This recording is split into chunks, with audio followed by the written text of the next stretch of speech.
Am I in the show? Yes, sir, you are. You can hear me? Yes, yes. Clear. It's clear. So, what is the program like? So I'll briefly introduce about the intention for the session and the competition that the NEP portal is announced, and I'll introduce you to the audience and I'll hand it What is over the to you. competition? I'm not part of any competition. I thought I'm No, no, no. supposed to talk. Yes, yes. The competition is mainly in three different categories for students in 9th to 12th standard, and then undergrads, and the other category for all the citizens, just to create awareness about the NEP 2020. Okay.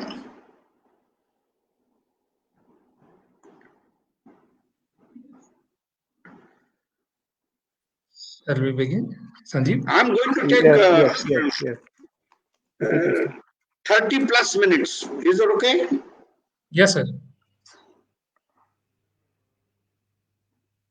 We Adit, you are can live. begin. Okay. We are live. We are live. We are live.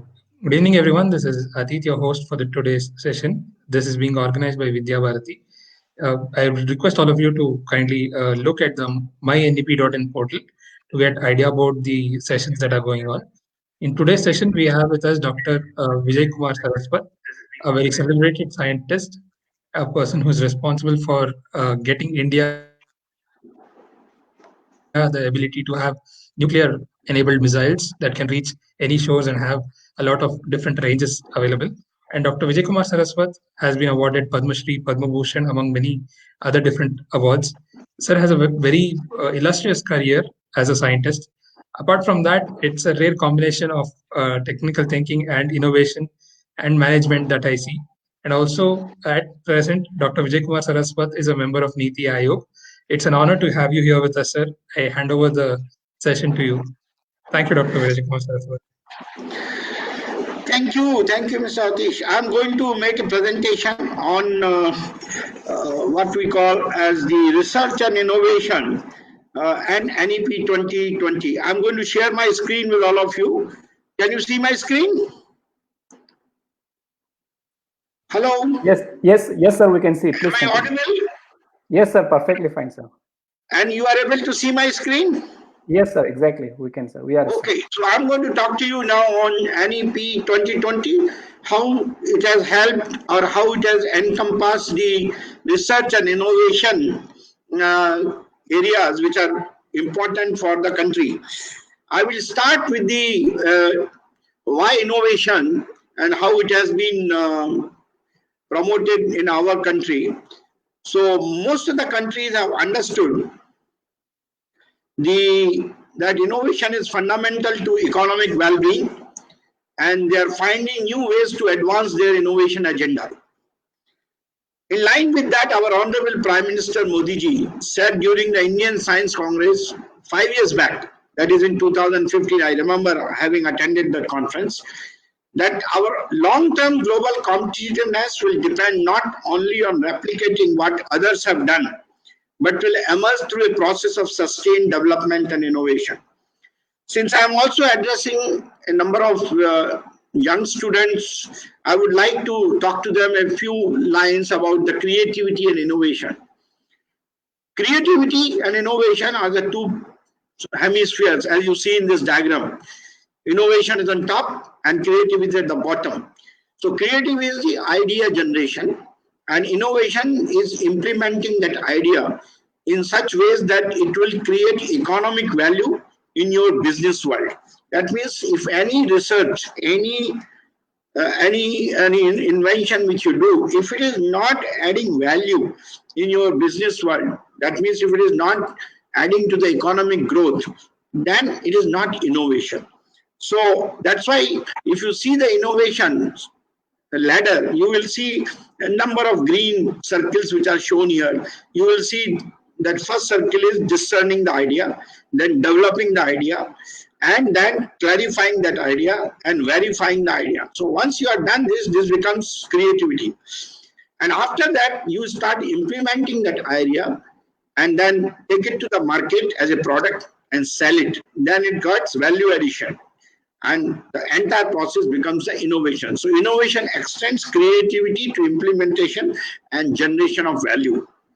Now, what is the ecosystem in our country as far as innovation is concerned? We have large number of R&D centers where innovation is being practiced today. We have 39 CSIR laboratories. We have Indian Council of Agriculture Research with almost 99 institutions and 17 research centers. We had Indian Council of Medical Research, about 30 laboratories. We have DRDO with about 48 laboratories. And I have not written here the Department of Space, the Department of Atomic Energy, the Department of Social Sciences, Research and all that. So it's a very, and we have 875 universities, large number of IITs now, ISRs, NITs. They are part of the innovation ecosystem. And this is driven by knowledge, because today we are in the knowledge economy area. And research and commercial economy, they are fundamental. And also it is being driven by the marketplace. When I started in NITI Aayog, that was in 2015, our Global Innovation Index, as per the world ranking, in 2015 was 85. And today in 2020, the latest ranking is 48. That means we have almost jumped about 40 places up. So that's a good sign that country's innovation ecosystem has changed considerably in the last 5 years and ensuring that we are moving upward in the ladder. If you see the innovation globally, and those of you who are studying the basic sciences and technologies, right from 1785 to 1845, when the first wave of innovation came, when we started looking at iron as a material, water as a material, power mechanization, textiles and all that. And then came 1845 to 1900, when the second wave of innovation started. And that is the time when James Watt developed the steam engine and the railroad and the cotton came in light. And 1900 to 1950 was the era of electricity, chemicals, and that is the time when internal combustion engines were, that was the third wave of innovation. And between 50 and 90, this was the area where I have, because I was born in 1949. So I saw the growth of petrochemicals, I saw the growth of electronics. I have seen in my life today aviation and space. And 1990 to 2020, we are at the almost completing what we call as the fifth wave of innovation.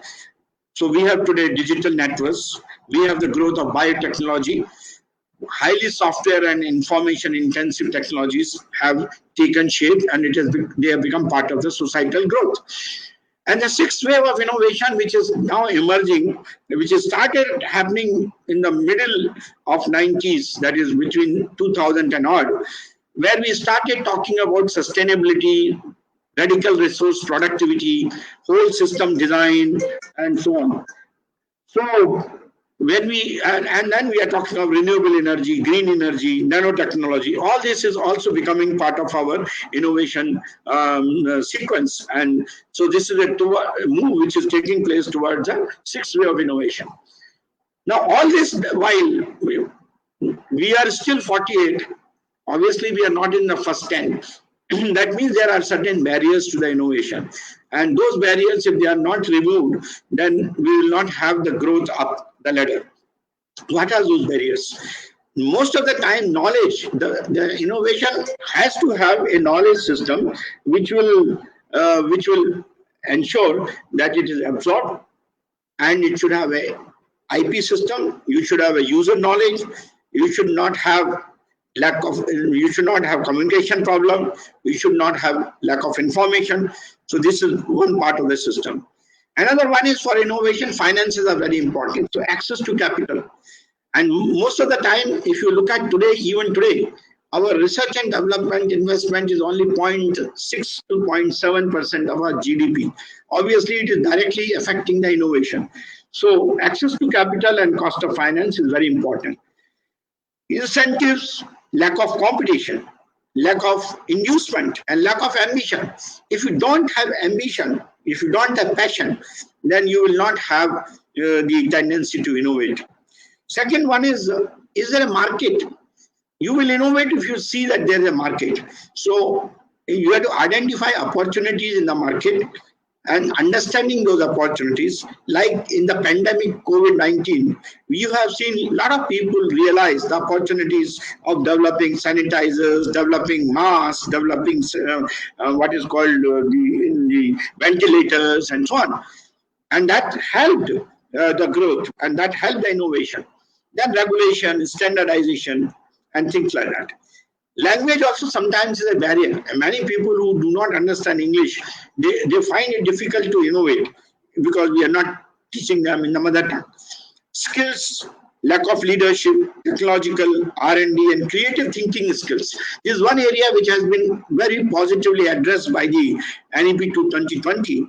The skills and creative thinking skills, leadership skills, technological excellence, R&D skills, they are the most important parameters. Any education system, any industry system, if it doesn't cater for that, then you have problems. Similarly, cultural changes. We Indians as a race, we are risk averse. We don't have entrepreneurship desire. We have low levels of entrepreneurship. Lack of understanding of innovation. Many people don't understand what is the difference between discovery, innovation, invention. As I tried to explain to you that innovation is only when it goes to the market. Managing a change, we just don't know. If we are switching over from manual system to semi-manual system or to the completely autonomous system, we do not know how to manage the change.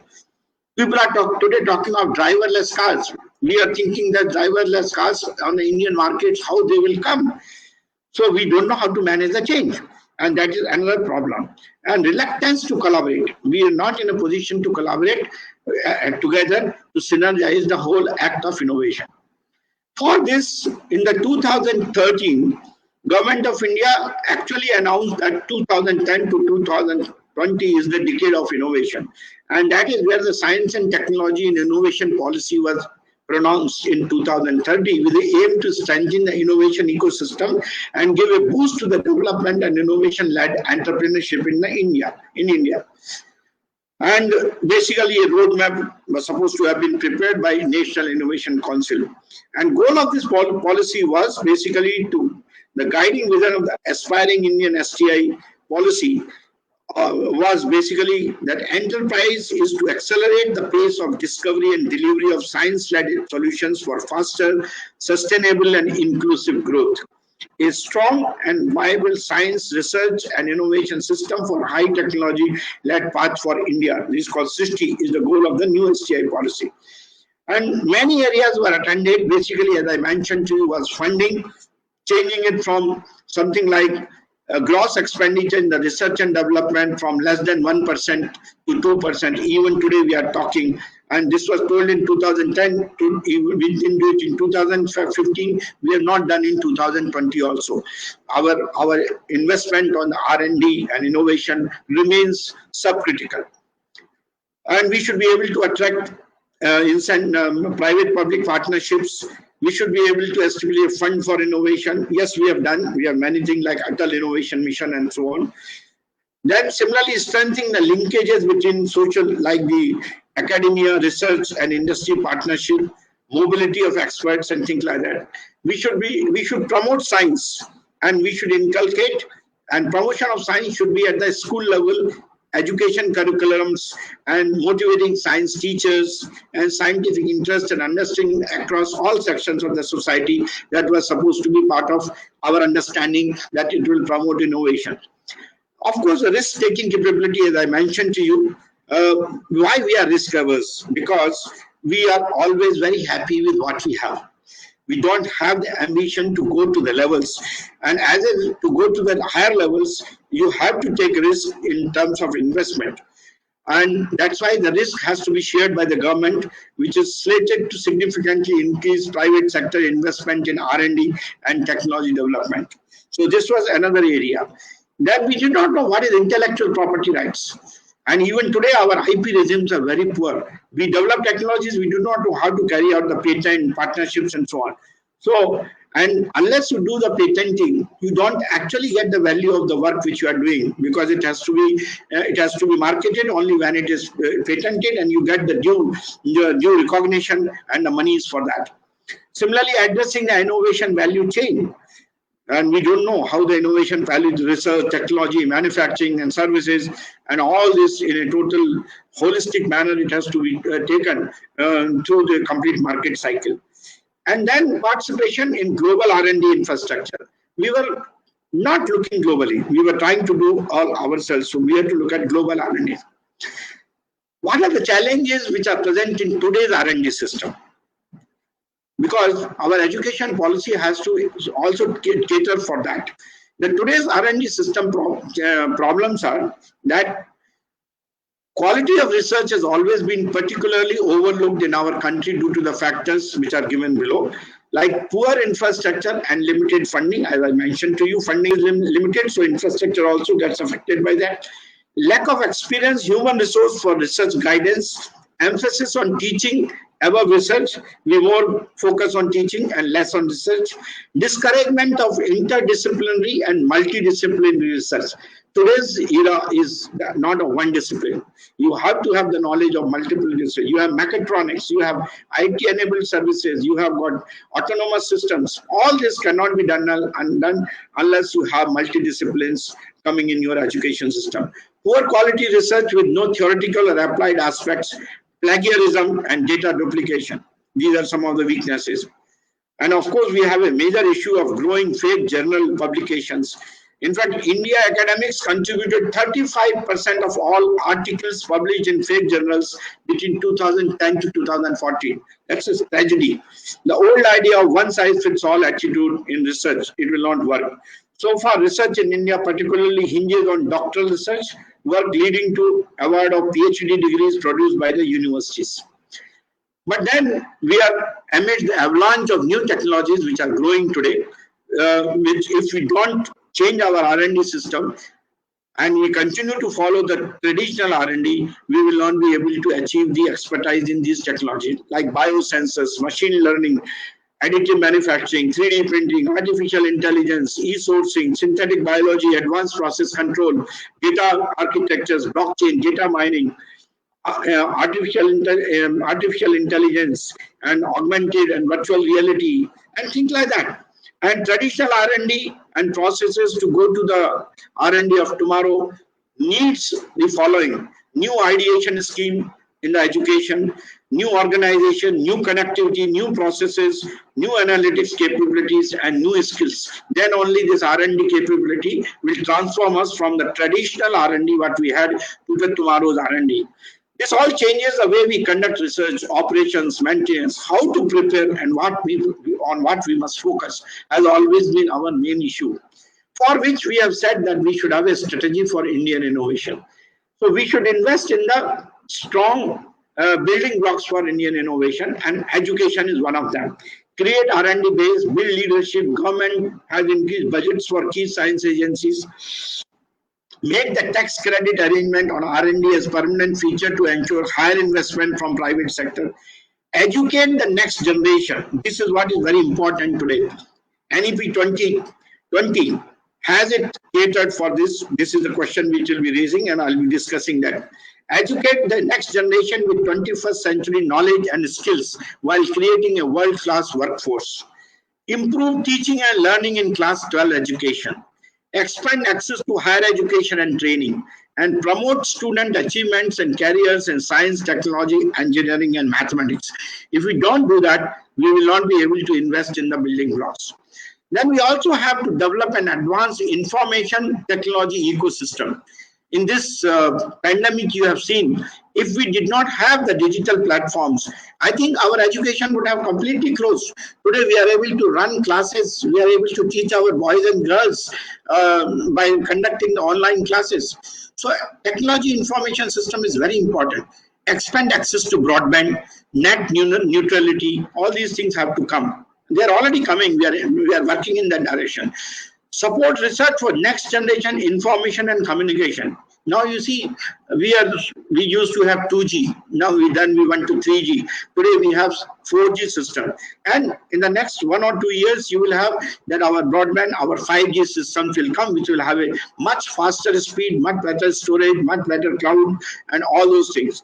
And on top of that, the new communication technologies are emerging like cognitive radios, quantum computing, cyber physical systems, secured computers. All this will become part of the education stream tomorrow. But most important thing will be, because we are going to be dependent on the cyberspace, and cyberspace has to be secured, because otherwise you will have problem of cybersecurity. Then you will not have a trustworthy and resilient communication system. So we had to encourage innovation through game-changing R&D to enhance security. That is another major area. Innovation through education, and that is the point where I'm leading to, that education plays major role in nurturing and fostering ecosystem of innovation. For creative, innovative platforms for knowledge creation, dissemination, and application, we need some of the things like create a separate scholarship stream for National Innovation Scholarships analogous to National Talent Research Scheme. Setting up of an innovation center in each district. Mapping of local history, ecology, and cultural heritage by high school students to create critical thinking on their local environment. Some local environment, like our Prime Minister says, vocal for local, that has got a different connotation, but this is also important. Unless we know our heritage, unless we know the ecology, unless we know the history, I don't think we will be able to carry out the kind of critical thinking which is needed for doing innovation. Creation of National Innovation Promotion Service to replace National Service Scheme in colleges, to use college students to identify local innovators. We should set up Meta University as a new model for 21st century university to offer students a collaborative and multidisciplinary learning experience. Setting up 20 design innovation centers co-located in institutes of national importance. Set up 20 university innovation clusters across the country where innovation would be seeded through cluster innovation centers. And igniting youth innovation with Tod for Jod centers. And this is another thing, many of the innovations, what we call as the frugal innovation, or the download innovation, they have come out not because of the excessive R&D. They have come out with the technique called Tod for Jod, and many of our village folks, many of our peri-urban folks have converted many of the devices by their ingenuity into more efficient systems. So that technique also has to be given a push. So now we should see if these are the requirements to promote innovation, does our education system cater for it? We have today more than 1.5 million schools and more than 260 million students enrolled in them. India's school system is one of the largest, with nearly 37 million students enrolled across more than 789 universities and nearly 38,000 colleges. We have the second largest student population in the world. India is expected to add almost 10 to 12 million people to its workforce every year over the next 2 decades. And working age population will cross 1 billion mark by 2030, surpassing that of China. How can our higher education system respond and prepare to skill, reskill, and upskill this massive cadre? And we have seen that the traditional models and methods did not work so far. For this unprecedented problem, we have to find a radically different approach to education and learning to meet all the aspirations of our youth. If not, our much wanted demographic dividend of the world's youngest population all the way to year 2050 is going to turn into a serious demographic disaster. In fact, this is a caution, this is a warning which was given when the NEP 2020 was being formulated. And hence, they looked at what is 21st century education.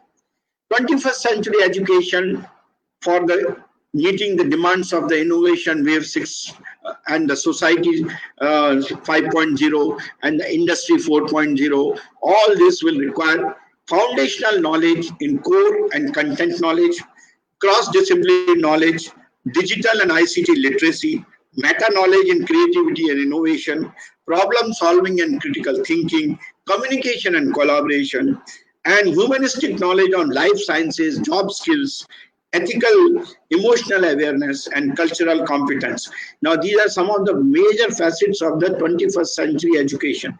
And we have to see whether our NEP 2020 has catered for it or not. 21st century's education also calls for, there are major 7 skills, they are called 7 C's. And if they are not ingredient, then we are failing. What are those? Critical thinking and doing. Whether your education process covers the problem solving, research analysis, project management, and all those things which are important for carrying out what is called idea to market. These are very important. Creativity, new knowledge creation, best fit design solution, artful storytelling. In fact, what we call today in today's parlance design thinking, that should form part of our system of education. You should create the system of design thinking among the students when they are in the 10th class, 9th class, and even lower.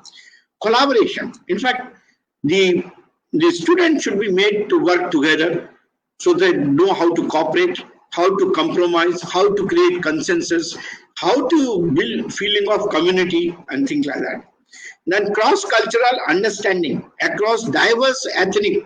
There are different kinds of people coming from different geographical areas with different cultural heritage. It is important that they should develop cross-cultural understanding, knowledge and organizational cultures. All this should become part of your system.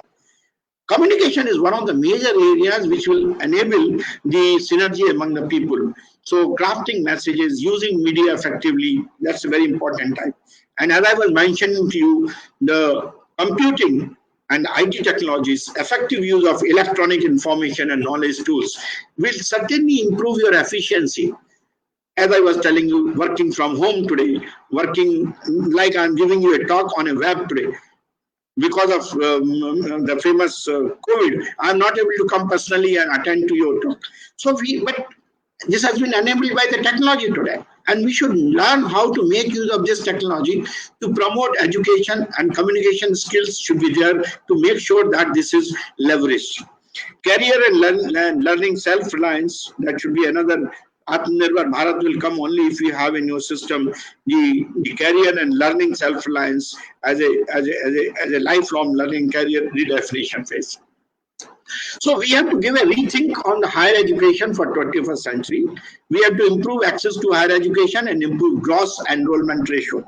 Our gross enrollment ratio is only 25% to 27%, whereas the developed countries and even very small countries, they are reaching almost 50% plus. So certainly there is a requirement to go higher into that plane. Improve teaching and learning processes. Teach disciplines rigorously together with seminars on complex real-life problems. In fact, that is another disconnect we have. Our teaching system is such that we do not relate it to the real-life problems. And hence, we are not in a position to bring interest of the student into the particular discipline. Teach knowledge in social, cultural, and political contexts. Create awareness of the great problems faced by humanity. Demonstrate and rigorously practice interdisciplinarity. If we had been made aware of what happened in 1919 when the Spanish flu was there, this generation which is facing this COVID-19 would be better prepared, will be able to adjust to the change and the demands of the situation much better. And maybe we will be better prepared also. But many of us didn't know that there was a Spanish flu in 1990. We had no idea. And as a result, we are today suffering. Theory and analytical rigor should be fused with practice and application of knowledge to real world problems. And we have to build new educational infrastructure, like we have done creation of ISIS, creation of new IITs. We have to create education systems which will have vocational training and the real education going together. Improve and quality of research and innovation, which is a requirement. What should be an ideal higher education system? So when NITI Aayog was discussing with the NEP team, which has brought out a fantastic NEP policy, we said that there should be an ideal education system which should have learning and scholarship all the way up to the current frontiers of knowledge, research that pushes the frontiers of knowledge, technology which is cutting edge technology, innovations to address the problems and opportunities in the industry and society, entrepreneurship that generates wealth in the society, and sensitivity towards society and environment rooted in the Indian values. Mind it, we said that it should be rooted in the Indian values. So that's why this system has come. Now, with this background of innovation and what an ideal education system should be there to support that innovation, and how the 21st century education system should be, and to handle the problems of the next 2 or 3 decades, the national education policy, now we look at how it has done. So one thing, some of the features of the National Education Policy 2020 are universalization of education from preschool to secondary school level with 100% GER, that is the gross enrollment ratio, in the school education by 2030. We are close to 90% today. I think we have to go and reach 2030. GER in higher education to be raised to 50% by 2035, and 3.5 crore seats to be added in higher education. NEP 2020 will bring 2 crore out of school children back into the mainstream. That is the objective. And there will not be any rigid separation between academic streams, extracurriculars, vocational streams in the schools. Earlier we used to have, oh, you are in the vocational side, I am in the extracurricular sports side, I am in the academic side. No, there should not be any distinction. Vocational education to start from class 6 with the internships. Mind it, this is a very important part. If you have internship, you will get the practice of Jod Tol Ford. You will have the practice of doing things by your hand. And you will also become an expert in 1 or 2 vocations by the time you come to the 12th class. So it is important that we have vocational skills as integral part of the education system. The new NEP 2020 has also redefined our total schooling pattern as 5 + 3 + 3 + 4 school curriculum with 12 years of schooling and 3 years of preschooling or Anganwadi. Teaching up to at least grade 5 to be in mother tongue or the regional language. And there is a focus in this case because we used to find that even today a large number of our young boys and girls have very poor foundational literacy and numeracy. They have come to 6th standard, 7th standard, and they are not able to read. Even if you ask them to read a given book, they stammer. That their numerical skills are very poor. The simple addition, subtraction, and division, multiplication, they are not able to carry out. So there is a major focus on, and this because this weakness continues if you go into higher education domain, and then if this is weak, then you have a problem of achieving the standards of higher education. So that's a major focus has been given. Curriculum to integrate 21st century skills, mathematical thinking, and scientific temper. So this is again a major focus. And education of gifted children is another focus. The other part of the education policy caters for the higher education curriculum to be flexibility of subjects. Now we have seen 7 C's which were needed. It certainly requires that based upon the aptitude, the requirement, you should give the flexibility. It should not be that I have taken biology, now I can't do anything, I cannot switch over to maths, or I have taken maths, so I can't go to biology and things like that. No such things. You should be free and you should be allowed to make changes. Multiple entry-exit points to be allowed with appropriate certification. Academic bank of credits to be established to facilitate transfer of credits. National Research Foundation to be established to foster a strong research culture. You see, this is one major initiative of the NEP 2020, which is going to change the landscape of research in India. It will get into the same lines as DARPA in US or the National Science Foundation in US or any other similar institutions world over, which are basically are the lead agencies to foster research, harness research, bring innovation, bring cutting-edge technology under one umbrella. And NEP 2020 advocates increase in use of technology with equity, National Educational Technology Forum to be created, Gender Inclusion Fund and special education zones for disadvantaged regions and groups. We have today affiliation. This particular college is affiliated to this university. All this should go in next 15 years. And we should be able to provide graded autonomy to colleges. In fact, when we were discussing in the under the former president Pranab Mukherjee, who's late president now, how to make Indian universities to come within the first 100 in the world, because even today in the first 100 none of the Indian universities or education institutions are surfacing. So one of the reasons was autonomy, and the definition of autonomy was, as given by Professor Indresan, is freedom to choose whom to teach, how to teach, what to teach, these three centers, and where to teach. That four things should be made very flexible, and they should be under the charge of the education administrator, along with, of course, the foundation resources and all that. And I think the present education system caters, the new NEP caters for this autonomy. And National Institute of Pali, Persian, and Prakrit, Indian Institute of Translation and Interpretation to be set up, because we have to get hold of the heritage. And some of the key principles of the education policy, if we look at them, they certainly are looking at what is needed for research and innovation. Number one, respect for diversity and local context to be reflected in all curriculum, pedagogy, and policy, which is what I was talking about when I said what are the requirements of the 21st century education. Equity and inclusion to become the cornerstone of all educational decisions. Community participation, uplifting philanthropic private community participation. Then use of technology in teaching. I was talking of that we should be tech enabled. Emphasize conceptual understanding. Learning for exams with no rote learning. This is bad. We actually have been trained to do only rote learning. This should go, and there should be emphasis on conceptual. This will certainly promote research and innovation. Unique capabilities, recognizing, tapping them in each student, so that you are able to provide what is called adaptive education, adaptive learning. What is the need of that student? Accordingly, you should be able to work out a package for him, and he should be able to accordingly take that lesson. Critical thinking and creativity to boost logical decision making and innovation, which is again an important aspect of the research and innovation process. And if you see the brain of the man, it works in different domains.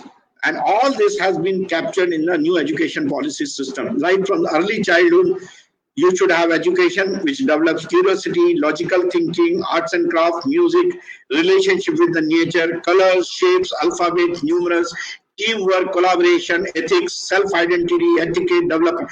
Now, all these are controlled from your brain, and these are to be embedded as part of the formative stage of the early childhood education system. And that is the idea of what is called foundational literacy and numeracy and things like that. So, if you see research and innovation in NEP 2020, it aims to facilitate an inclusive, participatory, and holistic approach which takes into consideration field experiences, empirical research, stakeholder feedback, as well as lessons learned from best practices. It stresses on creating a national curricular and pedagogical framework which is competency-based, inclusive, innovative. Holistic curriculum to focus on 21st century skills, and enhance digital infrastructure like virtual labs, utilized to improve access to digital learning for socially and economically disadvantaged groups. NEP also says to research and refine higher education. It has recently brought many changes. Like, as I mentioned to you, formation of the National Research Foundation will be created as an apex body for fostering a strong research culture. Multidisciplinary education research universities, NERUs, at par with IITs, IIMs, to be set up as models of the best multidisciplinary education of global standard. Rationalizing of teaching duties and greater autonomy to faculty. Reduced focus on non-academic work will allow faculty to give more time for student support and research activities. For undergraduate students, hands-on learning and practical exposure through short-term skill certificates, internships, research-based curriculum. In fact, I want to share with you, I don't know how many of the students who are listening to my talk today have been exposed to that situation. When I was a 9th class student, I was exposed to experimental chemistry. We used to have chemistry lab, we used to have physics lab, we used to have biology lab. When I talked to my daughter, who did her ninth class, maybe when she was in 90s, I asked her, "Do you have your practicals?" He said, "What is practical?" There is no, in many of the schools, there are no labs, and people do 9th class, 10th class, 11th class without being exposed to any of the experiments which are required for your science teaching. Now, this is a tragedy, and this tragedy has to be removed, and that's why this fourth item has been introduced. Opportunity for industry participation in research, co-delivering short-term skill certificates, partnering on creation of online university. We have always talked about industry-academia partnership. We have said that there is a disconnect, and that's why the research is not taking shape. So now we are ensuring that this happens. Enhance opportunities for private higher education institutes to obtain research funding owing to emphasis on merit-based and peer-reviewed funding process. There won't be any discrimination between private and public. All of them will be entitled for funding processes from the government. Implementation of a new three-tiered institutional architecture, like tier 1 will be the research universities, tier 2 will be the teaching university, and tier 3 will be the autonomous colleges. So this will certainly give a major push to research and teaching in a different way. Then PhD in multidisciplinary and professional areas such as in the field of healthcare, agriculture, and law have to be included by all universities. Introduction of credit-based courses and hours in teaching, education, and pedagogy for PhD students. The policy suggests mandatory engagement of teaching assistantship and assistance to faculty. That means every PhD student should also take some classes, and he should become experienced teacher. Indian knowledge system, there's a major focus on this. As I mentioned to you, focus on literature and scientific vocabulary by Indian languages, language faculty, research on languages, strengthening National Institute for Promotion of Classical Language and Literature, Indian Institute of Translation and Interpretation to be formed, cultural awareness of our Indian knowledge system, promoting traditional arts, Lok Vidya, and so on. Higher education school or school complexes to have artists in residence. That is the kind of thing I've been. What will be the impact of this on the entire education management system? Only qualified role models have the opportunity to elevate to the top to the decision-making body. This will lead to focus on R&D with an aim to make India Atmanirbhar. Cleaning of higher education, bureaucratic system. Only merit-based appointments to institutional leaders in research and innovation. Transformation of single discipline colleges into multidisciplinary autonomous degree awarding colleges. This will encourage cross-cutting research. Focus on research and innovation at undergraduate and PG level. All students and faculty members to think creatively with confidence to propose and do new things leading to novelty. And there will be your performance matrices also. So new education policy will now have NEP will support skill-based education. NEP will support creativity and original thinking. It will do away with memorizing and learning, and it will have a clear purpose of education, which was merely to clear the examination earlier. Now the goal of our new education system is to create entrepreneurs, innovators, artists, scientists, thinkers, and writers who can establish the foundation of a knowledge-based economy rather than the low-quality service provider nation that we were turning into.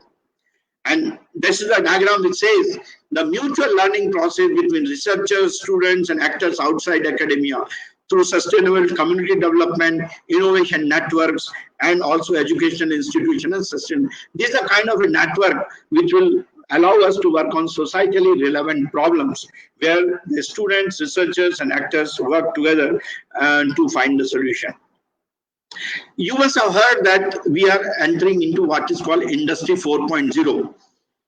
Industry 4.0 is more and more autonomous, automatic, integrated, green, lean, all that, sustainable. Now, is the education system meeting the requirements of Industry 4.0, for which we have called what is called Education 1.0, which focused on lectures and memorization, Education 2.0, which concentrated on producing more advanced workers with a higher ability to read and write, 3.0 was the phase of computers, which became a tool for industry, focuses for generation of knowledge, and 4.0 internet-enabled change paradigm for the industry and focus on innovation. Unfortunately, we are somewhere even today very close to 2.0 and 3.0. We have not entered into the phase of 4.0. And what is needed now? Industry 4, society and industry and education, they are all becoming integrated. Industry 1.0 created Society 3.0. Before Society 3.0, we had practical craftsmanship, agrarian society, and hunting society was the Society 1.0, where informal education used to be part of the whole process. Industry 1.0 created formal education, and that created industrial society, Society 3.0, end of 18th century. That is what happened. Then came Industry 2.0, which added mass production and electricity, as I mentioned to you. It again added to the Society 3.0. Industry 3.0 came when electronic systems, IT systems, automation, 20th century. And this has Education 2.0 and what we are today having Society 4.0. And slowly, Industry 4.0 is coming, which is cyber physical systems, 21st century, which is adding to Society 4.0 through the Education 3.0 process. And now I am talking of Education 4.0 process, which is mid-21st century to future, which will lead to super smart society from 21st century education system to Society 5.0. This is the kind of a transformation which the NEP 2020 is going to bring in terms of research and development, leading to cyber physical systems, Education 4.0, enabling it, leading us into the Society 5.0. That is what is going to happen. In this scenario, what should be the focus of universities' Education 4.0, which will provide? The university education should provide the following skills. Knowledge of the degree discipline should be there. Practical and psychomotor skills should be provided. Interpersonal skills and social responsibility should be enabled.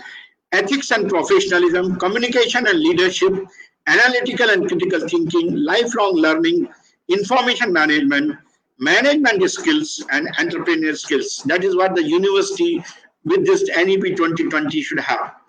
And they should create the 4 C's. Earlier I talked of 7 C's. Here it is communication, collaboration, critical thinking, and collaborating. Making ICT education a compulsory subject. Develop educational content in collaboration with the industry. Don't develop it all by yourself. Reform the content and methodology of education via digital. Have top people resources to lead global industry engagement. And create new business trends through reforms of higher education. Industry 4.0, government, industry, university research, all to be aligned, as I have shown in the previous diagram. And science education has to be an important part, because if you don't provide the science education, then you will not be able to help the research and the skill development in a big way. R&D investment in the country has to be augmented, and which was earlier supposed to be in 1919 we were $86.24 billion. In 2018 we were supposed to go to 94.06. I do not know because of the pandemic what will happen in the 2021, but certainly there's a requirement to increase our investment on the R&D, because the R&D and STI ecosystems require, as is shown in the diagram, R&D bodies, academic sector, socio-economic ministries, industrial R&D system, R&D by multinational companies, R&D and NGO groups, and all this can happen. And that only will enable companies like TVS, Bosch, Mahindra and all to start innovating and enabling the R&D system in the country. We should also catalyze breakthrough for our national priorities. NEP 2020 has catered for them, that all the areas of national priorities, like from energy, design and make in India, aerospace and defense, Internet of Things, smart things, cyber physical system, all of them, grand challenges of the 21st century, NEP 2020 will help us to meet that. And that will the part of it. So future Earth key, which will certainly be the requirement, we should be able to, with this education background, our goal should be to deliver water, energy and food for all, decarbonize social economic system to stabilize the climate, safeguard the terrestrial, freshwater and marine natural assets and underpinning human well-being, build healthy, resilient and productive cities, promote sustainable rural futures to feed rising and more affluent populations, improve human health in relation to global environment change, encourage sustainable consumption and production patterns that are equitable, and increase social resilience to future threats by building adaptive governance systems. That is what we are going to have. So India's higher education road ahead has seen host of reforms in the last so many years. So NEP 2020 will be able to meet many of these challenges, which will be absolutely part of the transformation. Today, because of the NEP 2020 and because of the rapid economic and social change which is happening, schools have to prepare students for higher education transition, and those students will have to face a situation which will be, they will be facing jobs that have not yet been created. They will have to handle technologies that have not yet been invented. They will have to solve problems that we don't yet know will arise. That means they will have such creativity, they will have such foresight, they will have such innovation capabilities that anything coming like today's pandemic which came just now, one should be able to handle, find solutions. And we have, I'm sure that NEP 2020 with its 360-degree approach towards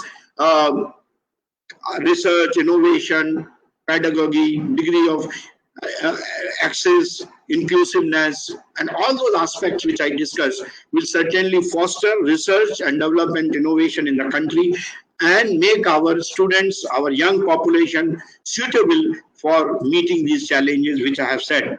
With these few words, I'll close. Thank you very much.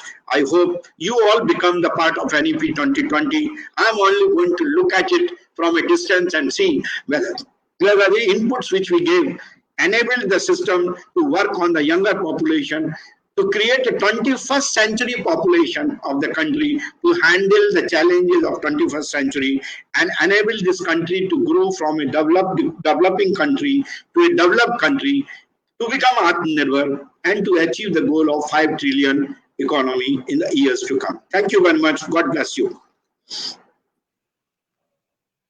Thank you, Dr. Vijay Kumar Saraswat. It was an informative session for all of us. I'd want to begin on behalf of everyone. I want to thank you to all the contributions and services that you have done to our country. Your contribution to strategic defense is totally invaluable. It is in no way an exaggeration to say that your contribution to the service sector, to the DRDO, to our defense, and your continued inspiration to all the students is much appreciated. I thank you for that, sir. And thank you for today's session. It brought about many important points and highlighted how at an individual level we can make certain changes and how we have to collectively think of the society as well. And thank you for letting us know how NEP 2020 also helps us better ourselves in that regard. Thank you, Dr. Vijay Kumar Saraswat. Thank you. Thank you very much. On behalf of Vidya Bharati, I would request all the student participants and other audience who were part of this session today to join us tomorrow at the same time at 6 o'clock Indian Standard Time for a session on reforms on higher education by Dr. Shakila Shamsu, Officer of Special Duty, NEP, Ministry of Education, Government of India. And I would request all of you to visit the mynep.in portal and register yourself for the competition and bring about awareness of NEP 2020 to everyone around us. Thank you, Dr. Vijay Kumar Saraswat. Thank you. Namaskar.